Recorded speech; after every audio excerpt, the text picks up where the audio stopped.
আরে বাবা, তোমার কি তাতে? হ্যাঁ, তোমার কি তাতে খুব অসুবিধা হচ্ছে?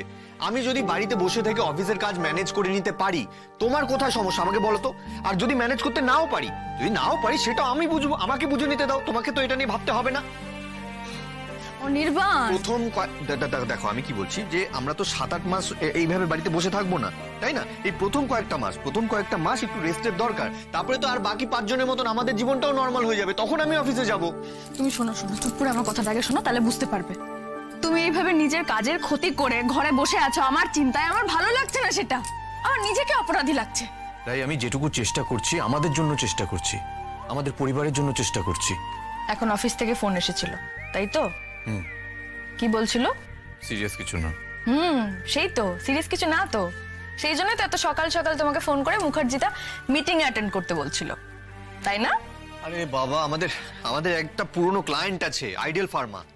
প্রথম থেকে ওরা ওদের সব কাজ আমাদেরকে দিয়েই করায়।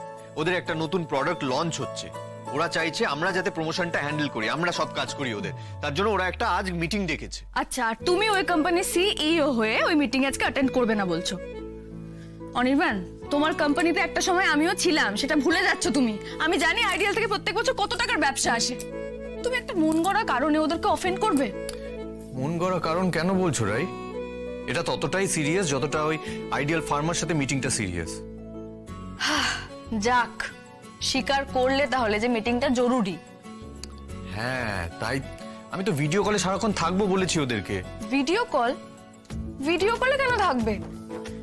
আরে বাবা অনির্বাণ, তোমার কতক্ষণ মিটিং হবে তুমি বলো? 2 ঘন্টা? 3 ঘন্টা? তুমি যদি 3 ঘন্টা এখানে না থাকো, কি এমন মহাভারত অশুদ্ধ হবে বলো? আরে বাবা, ঐশ্বর্য তো রয়েছে, ও কোনো একটা অসুবিধা হলে ম্যানেজ করে নেবে, ঠিক ম্যানেজ করে নেবে। আর তুমি তো ফোনে অ্যাভেলেবেল থাকবে, তাই না? কতক্ষণ হবে মিটিংটা, আর কটার সময় যেতে হবে তোমাকে? 2টো। তাহলে তুমি 1:30টার সময় বেরোবে, তার আগে আমার খাওয়া দাওয়া হয়ে যাবে। তুমি যখন যাবে আমি ঘুমিয়ে পড়বো, আর আমি ঘুম থেকে উঠতে উঠতে দেখবো তুমি অফিস থেকে ফিরে এসেছো, ব্যাস। আমার যে আজকে কাজে যেতে মন চাইছে না রাই, বিশ্বাস করো। কুড়ে কোথা, 1 নম্বরে কুড়ে, খালি ফাঁকি মারার তাল। দেবো ফাঁকি, সব কাজে ফাঁকি দেবো। আর সব সময় শুধু আমি জমিয়ে আমার রায়ের সাথে প্রেম করব, আমি ভালোবাসবো তাকে।